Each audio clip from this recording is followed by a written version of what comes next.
Hello my dear learners, welcome to my channel Chapter Chat, and today we are going to read a poem Leisure by William Henry Davies. So those who are watching my channel for the first time, please do subscribe my channel. So William Henry Davies was a Welsh poet and writer who was born on 3rd July 1871 and he died on 26 September 1940. और उनकी जो famous work है वो है the autobiography of a super tramp and leisure. और ये जो particular poem है leisure, this is a 14 lines poem and it was written and published in 1911. And leisure means, what is the meaning of leisure? ये जो title है, laser means free time, जो जिस time पे हम रिलैक्स करते हैं, हम अपने हॉबीज़ को इंजॉय करते हैं, जो हमें अच्छा लगता है वो चीज़ करते हैं. और पोइट इस पोएम के ज़रिए हमें यही बताने की कोशिश कर रहे हैं कि actually in our busy life are we doing the things that we want. जो ह्यूमन बीइंग्स हैं, everybody they are so busy in their life. वो इतने बिजी हैं अपने काम को लेके, अपने स्टडीज़ को लेके, अपने डे टू डे एक्टिविटीज़ को लेके, that we hardly get any time for the things we love. That is our passion. किसी को सिंगिंग पसंद है, किसी को डांसिंग पसंद है, किसी की अलग अलग हॉबीज़ होती हैं, but we hardly get any time to do all those activities that we love. In fact we all run for the bread and butter in our life. हम अपने काम के लिए, हम जो काम करेंगे और हम मनी कैसे अर्न करेंगे, उस चीज़ में हम इतने बिजी हो जाते हैं कि we forget our life, our hobbies, our passion.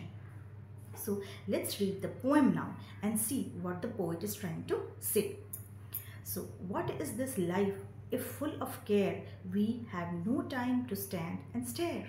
So in the very first line, the poet is saying that our life is full of problems. हमारे life में बहुत ज़्यादा problems हैं, tensions हैं, and we are thinking about all that. जो common people होते हैं, not the rich people, I am not talking about the rich people here, I am talking about the normal people, the common people. Common people के life में इतनी problems होती हैं कि वो अपनी लाइफ में लेजर के लिए, जो अपना हॉबीज़ है उसके लिए वो टाइम नहीं निकाल पाते हैं. They are very busy in their day to day activities. सबको ऑफिस जाना है, सबको अपना काम करना है और सारे रिस्पॉन्सिबिलिटीज़ होती हैं घर में. वो सब करते करते हम अपने लाइफ में इतने बिजी हो जाते हैं that we don't have time for the activities to do that we love. हमारी जो हॉबीज़ हैं, हमारे लेजर टाइम के लिए हमें कोई भी टाइम नहीं मिल पाता है. We have no time to stand and stare. We don't have time to, हमें जाके कहीं पे खड़े रह के कोई चीज़ को ऑब्ज़र्व करना, किसी चीज़ को देखना, उसके लिए हमारे सराउंडिंग्स में क्या हो रहा है उस चीज़ को देखना, हमें हमारे लिए वो चीज़ करना टाइम नहीं है हमारे पास. Because we have to rush to finish our work, whether it may be office, school, college, whatever work it may be. We are always in a hurry. We are always in a rush to complete our work. No time to stand beneath the bough. Bough means branches. So the poet is telling that we don't have time to stand under the branches and look at the nature and surroundings. कभी आपके पास इतनी time है कि कभी आप किसी branch के नीचे जाके आराम से फुर्सत से खड़े हो, बिना रश के, बिना हरी के, और नेचर को ऑब्जर्व करते हो? कितने आप लोगों ने ये काम किया है? Hardly anybody. क्योंकि हमने उस चीज़ की तरफ ध्यान ही नहीं गया है हमारा, because we are always in a hurry. And stare as long as sheep and cows. No.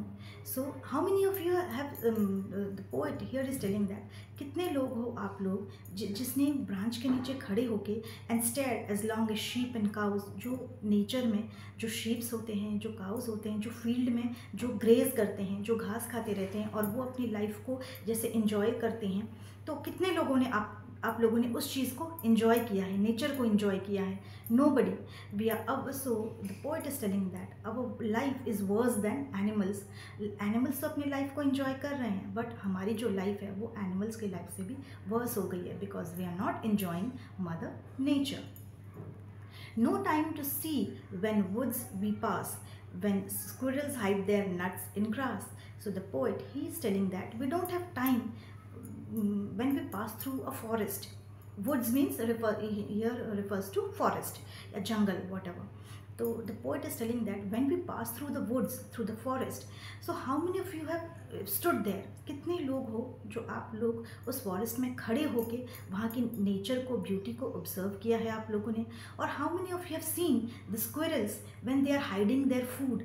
Under the grass. जब वो स्क्विरल्स, छोटी छोटी स्क्विरल्स जो होती हैं, वो ग्रास के नीचे अपने नट्स को छुपाती हैं। तो ये सारी प्रेशियस चीज़ों को आप लोग में से कितने लोगों ने इस चीज़ को देखा है? ये सब जो नेचर की जो चीज़ें होती हैं, इन सब चीज़ों को कितने लोगों ने देखा है और उसे ऑब्जर्व किया है और इन्जॉय किया है? So this the poet is asking this question to all the people here. No time to see in dark light, streams full of grass like skies at night. So here, no time to see in broad daylight. So the poet is telling that how many of you have time? आप लोगों में से कितने लोगों के पास time है जो आप लोगों ने डे लाइट में, जो स्ट्रीम्स होती हैं, जो नदियाँ बहती हैं, उसमें वाटर्स जो बहती हैं, the streams are full of water, और जो वाटर हैं वो स्टार्स की तरह चमकती हैं। जैसे रात को स्टार्स जैसे चमकती हैं, वैसे ब्रॉड डे लाइट में ये जो स्ट्रीम्स होती हैं, इनमें वो पानी कितनी अच्छे से स्टार्स की तरह चमकता है। तो आप लोगों में से कितने लोगों के पास टाइम है कि आपने इन सारी चीज़ों को देखा है, ऑब्जर्व किया है, and you are enjoying the beauty of nature? So this is the question the poet is asking to common people. Do you have time to enjoy all these things of nature? No time to turn at beauty's glance and watch her feet how they can dance. So here, no time to turn at beauty. So beauty here is personified as a girl. जो यहाँ पे beauty है उसको personify किया गया है एक girl के जैसे. So the poet is telling that we don't have time to watch beauty, कि जो किसी ब्यूटी को यहाँ पे किसी गर्ल की तरह दिखाया गया है कि जो ब्यूटी है उसके पैर कैसे थिरकते हैं, कैसे नाचते हैं. हम लोगों में से कितने लोग ने रुक के उस ब्यूटी को, उसके डांस को देखने की कोशिश की है? नोबडी. हमारे पास इतना टाइम नहीं है कि हम इन छोटी छोटी चीज़ों को लाइफ में एंजॉय करें. No time to wait till her mouth can enrich that smile her eyes began. We don't have time to see the smile that is visible in the eyes of a girl and reach that smile to her lips. जो खुशी है वो पहले आँखों में छलकती है और फिर वो लिप्स तक आती है. पर क्या हमारे पास इतना टाइम है कि हम रुक के उस ब्यूटी को देख सकें, अपने उस ऑब्जर्व कर सकें और उस खुशी को हम पा सकें? No, we don't have time to observe all these things because our life is busy and we are running for the work. हमारे पास इन सब चीज़ों के लिए कोई भी टाइम नहीं है. A poor life if full of game, we have no time to stand and stare.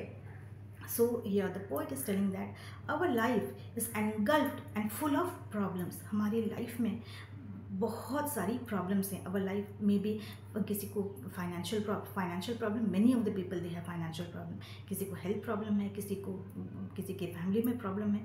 इतनी सारी प्रॉब्लम्स हैं हमारी लाइफ में कि we don't have time for to observe and enjoy nature. We have no time to stand and stare. So the poet is telling that Mother Earth is full of beauty. जो nature है उसमें बहुत सारी खूबसूरती है. हमें उन चीज़ों को enjoy करना चाहिए.